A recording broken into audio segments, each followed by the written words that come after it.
गरीब साध साध सब नेक हैं, आप अपनी ठोरे। जो सतलोक ले जाएंगे वो साधु कोई और।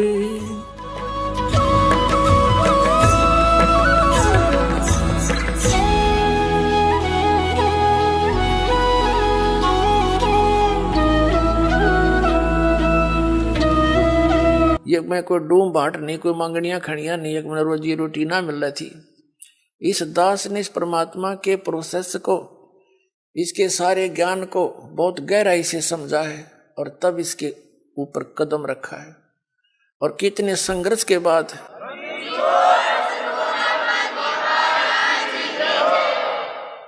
ये दास जूनियर इंजीनियर सिविल हरियाणा में नौकरी करता था, इरिगेशन डिपार्टमेंट।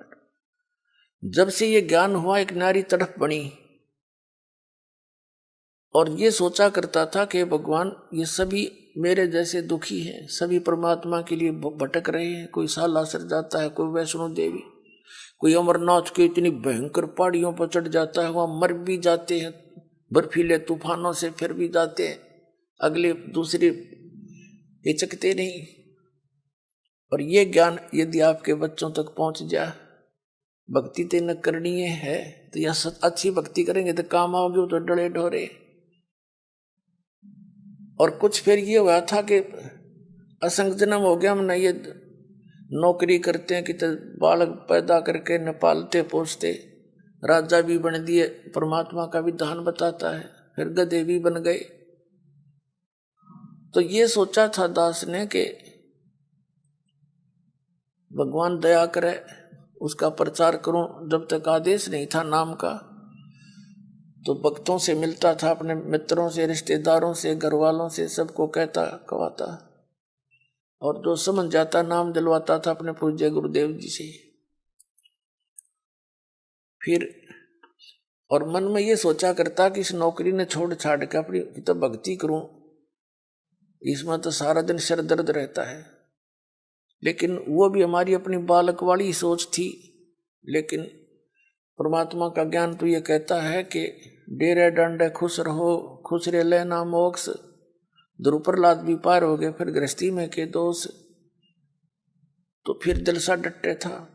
फिर गुरुदेव ने आदेश दे दिया एक दिन के नाम दिया कर तू, आज से मेरा आशीर्वाद तेरे साथ होगा, विश्व में तेरे समान संत नहीं होगा। मैं उनके मुंह की तरफ देख रहा था।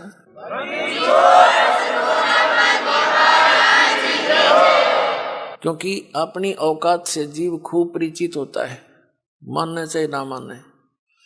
मुझे अपनी सतीथि का पता था कि जितना वजन इन्होंने दास पर रख दिया इस योग्य नहीं है। फिर भी मेर है उनकी, गुरु मेर करें तो कागज हंस बना दे। तो उन्होंने कहा तेरे साथ रहूंगा, चिंता मत करना। और आज से सभी जितने उनके शिष्य थे सबसे कह दिया था कि आज के बाद मैं तुम्हारा गुरु नहीं हूं। आज से दोबारा इससे उपदेश ले लो और इसको गुरु बनाओ, इससे तुम्हारा मोक्ष होगा। अब यह बात भी नहीं हमारे गले उतरे थी कि उन तो मौज है उनकी।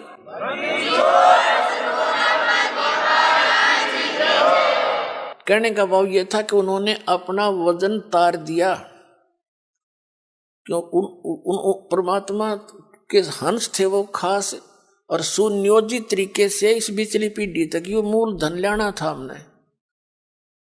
और वो उनको उनके से द्वारा पार नहीं होने थे, ये पार इस दास के द्वारा होने थे।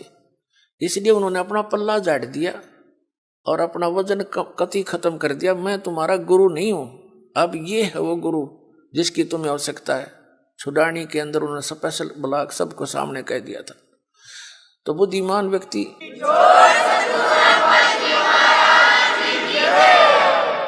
तो पहले तो यूं था भी चलो परमात्मा का भी दान है, भक्ति भी करेंगे, अपने बच्चा में भी रहेंगे। फिर मन में उमंग उठी कि भगवान ही बाप के गुण गाऊंगा, आदेश दे दिया नौकरी भी छोड़ दूंगा। क्यों? एक का काम होगा, नौकरी भगवान की सच्ची सरकार की कर ले चाहे नकली की कर ले, एक का बनेगी, इतना वजन हो पीछे। तो फिर ये पाठ सत्संग की अधिकता होगी। सन 1995 में दास ने सर्विस त्याग दी और खुशी मनाई थी कि वहां चलो असंग जन्म का झंझट था, इब निमट गया, अपना भक्ति करूंगा, अच्छे भगत मिलेंगे, सब ते प्यार तरह करेंगे, ज्ञान सुनाया करूंगा। अब मैंने सोचा था कि अब मैं चैन से रहूंगा। अब इसमें देखा इस जितना झंझट की तरफ पाया कोई ना। साची को कबीर साहब कहे हैं, साची को और मारना है, भला करूं और बुरा बतावें। वो नए सिरे तो और संघर्ष शुरू हो गया। जिस भी गांव नगर में हमने जाकर सत्संग किए, 2-3 दिन एक घर में पाठ करके हम सत्संग सुनाया करते थे, तो उस नगर के जो वो नकली संत 1-1, 2-2, 10-10, 20-20 सब गांव में बैठे हैं। उनको पता चले वो तो ब्रह्मा विष्णु महेश के बारे में ये कहता है, देवताओं की पूजा की भी मना करता है, ऐसा करता है, तो वो गांव गांव में शत्रु पैदा हो गए। हम नहीं उनको कुछ शत्रु मानते थे, लेकिन वो रोजी रोटी वाले हमें मानने लगे। तो यहां तक बात बढ़ती बढ़ती फिर आपने पता है क्रोथा कांड करा दिया इन दुष्ट लोगों ने। ये जनता के हितैषी नहीं, और जिन्होंने भी परमार्थ की चेष्टा की है ये सदा आगे अड़ते रहे। जैसे ईसा मसीह जी ने सच्चाई कहने की चेष्टा की थी, करस करवा दिया इन दुष्ट लोगों ने। कबीर परमेश्वर जी ने सच्चाई की ढोल के डंके पे इन्होंने वो दुख दिए, इन नकली गुरुओं ने। कलेजा मुंह को आता, पर भगवान की जब लीला पढ़ता है ये दास पढ़ी नहीं जाती है। आपके लिए भटक रहे हो, और इस दास के लिए क्या हुआ आपको पता नहीं। दास तो खूब गहराई से निकला, या मेरे साथ जो भक्त रहे हैं उनको पता है कितने संघर्ष से ये ज्ञान ऊपर को आया है, लेकिन सारा कबीर साहब का ही रहा है। तो दास ने ये सोचा था कि इसमें चैन से रहूंगा, इस जितना दुख तक इतना भी ना पाया। लेकिन अब ये दुख एक बार दास ने हो लिया। कुछ भगत हमारे साथ थे, उन्हें जेल तक जाना पड़ गया इस परमार्थ के लिए। इसी जेल तक 100 मिलो हमने, जो भगवान के बच्चे उभर जाए, जनता का कल्याण हो जाए।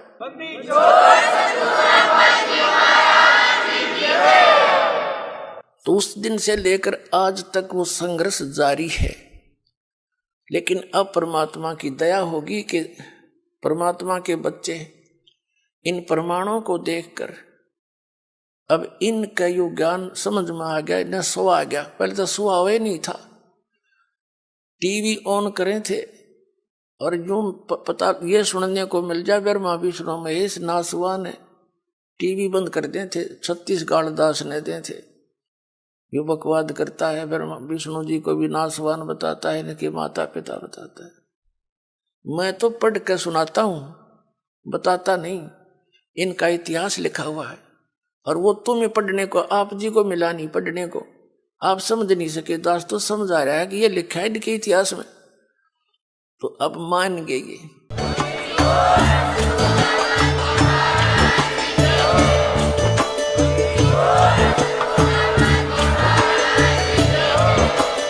आप सुन रहे थे जगत गुरु तत्वदर्शी संत रामपाल जी महाराज जी के मंगल प्रवचन। अधिक जानकारी के लिए विजिट कीजिए हमारी वेबसाइट www.jagatgururampalji.org। संत रामपाल जी महाराज जी के शुभ आशीर्वाद से पूरे विश्व भर में 500 से भी ज्यादा नाम दीक्षा केंद्र हैं, जिन पर संत रामपाल जी महाराज जी द्वारा ऑनलाइन निशुल्क नाम दीक्षा दी जा रही है। अपने नजदीकी नाम दीक्षा केंद्र का पता करने के लिए संपर्क करें 8222880541।